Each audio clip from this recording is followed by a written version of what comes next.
Na-scam ako ng MSB or ang multi-servicing business.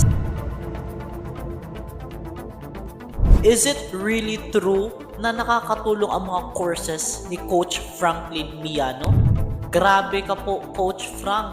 Coach Frank. Even the sunset in paradise. I'm trying to go home. All of my change I spent on you. Hey guys, for today's video is pag-usapan po natin kung totoo po ba talaga tong multi-servicing business academy courses na binibenta po ni Coach Frank. What is MSB? Ang MSB guys ay isang multi-servicing business na mga nag-outsource po sila. It is an outsourcing business. Who is Franklin Miano?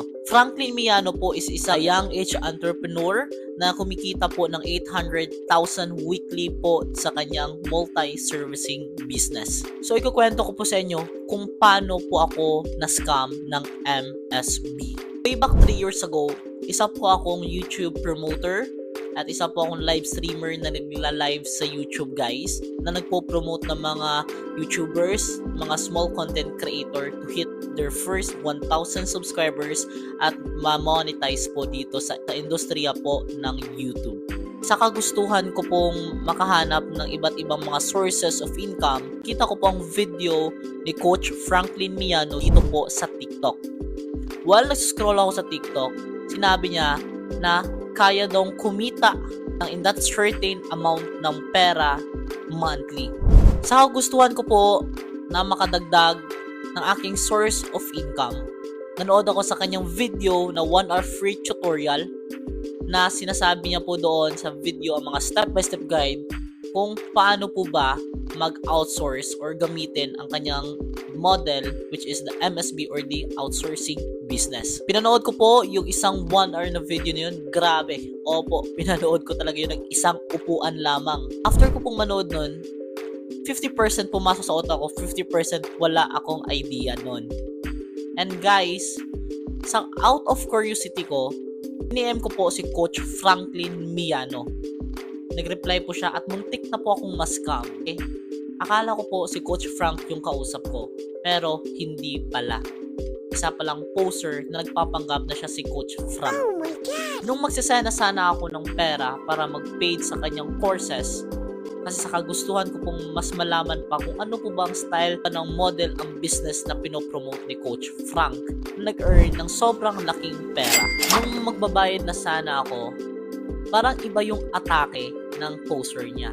Kaya naghanap ako ng legit po. Kaya hindi po muna ako tumuloy sa MSB or magbayad ng courses ni Coach Frank. Kita ko po ang isang post na na-scam daw po siya ni Coach Franklin. Nung tinignan ko, same po ng profile, same po ng pagsasalita, same po talaga, tapos English po siya magsalita. Kaya kaduda-duda na po talaga. And guys, I found out na hindi pala yun si Coach Frank. Out of curiosity, naghanap ako, nagsuscroll ako kung ano ba yung totoong social media account ni Coach Frank. Nung nakita ko po ang legit po na account ni Coach Frank, nag-message agad ako sa kanya. Nung nag-reply siya, nag-pay agad ako sa kanya month of February.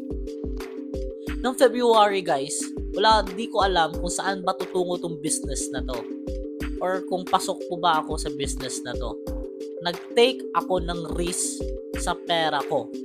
Nung nabayaran ko na, binigyan niya na ako ng access sa kanyang mga module at naghanap agad ako ng course na bagay po sa akin or skill na bagay po sa akin sa loob ng course niya. Since I am a YouTube promoter, though kumikita po ako doon sa YouTube promoter, pero mga local client po. Nung nakita ko na pwede pala ako maging isang social media manager that can handle a lot of social media accounts like Facebook, Twitter, Instagram, LinkedIn, TikTok. Sabi ko, why not? Na itatry ko. Pinagstudihan ko yung course na yon. Yung mismong isang social media manager. Kasi nga, since mas may alam ako sa YouTube lamang. And 1 month ko pong pagsastudy ng iba't ibang mga social media platform, medyo may knowledge na po ako since I am handling for almost 3 years na po dito sa YouTube. Parang same lang po sila. Iba't iba lang po sila ng style. Nung nalaman ko guys, ganun pala isang social media manager. I've tried to find international client. Buhos po ako ng 3 months bago ko po makuha aking first client po. Na-scam ako ni Coach Frank. Kasi lahat ng mga sinasabi niya, totoo. That you can earn a money through outsourcing. For now, hindi pa ako nag-outsource. Ako pa mismo gumagawa kasi gusto ko makaipon ng knowledge, makaipon ng skills. Nakita ko po yung first client ko.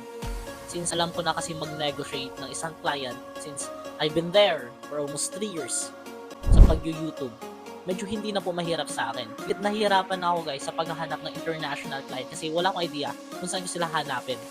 Kuha ko lang is in-optimize ko yung profile ko, yung branding ko, overall. Yan kasi yung turo ni Coach Briggs. Shoutout Coach Briggs. In-apply ko po yun.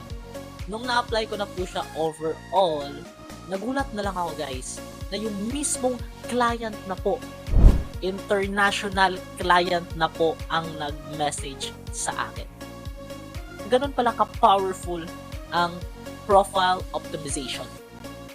Noong napag-study ko na lahat ng mga skills ko sa courses ni Coach Frank na ang laking tulong talaga, doon na po nagsimula na nakakahanap ako ng mga international client. Hindi ako nag-stuck bilang isang YouTube manager, but I am now handling a multiple accounts of my clients. Amazing! Of my international client.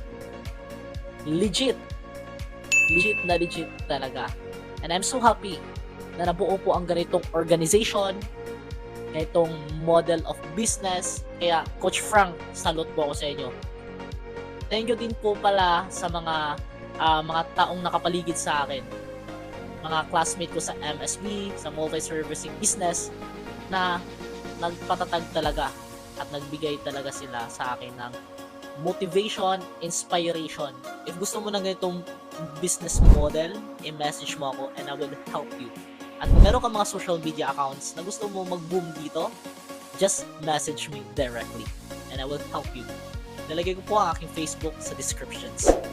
Don't forget to subscribe and see you in the next videos.